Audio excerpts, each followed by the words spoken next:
আমার বৌমার পেটে কি সত্যি সত্যি বাচ্চা নাই? বললাম তো নেই। কি যে কইতাছেন না, আপনি একটা কাজ করেন না, ওরে হাসপাতালে নিয়ে ভালো করে চেক আপ করেন। আমার মন কইতেছে ওর পেটে বাচ্চা আছে।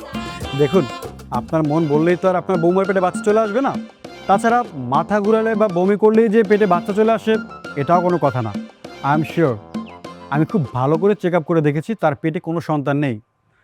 তার গ্যাস্ট্রিকের কারণে বমি বমি ভাবছিল, আশা করি ঠিকঠাক মেডিসিন খেলে সব ঠিক হয়ে যাবে। আপনি যেটা কইতাছেন এইটা মাইন্না না নেওয়া ছাড়া উপায় নাই, কিন্তু আমার মন কেন জানি মানতাছে না।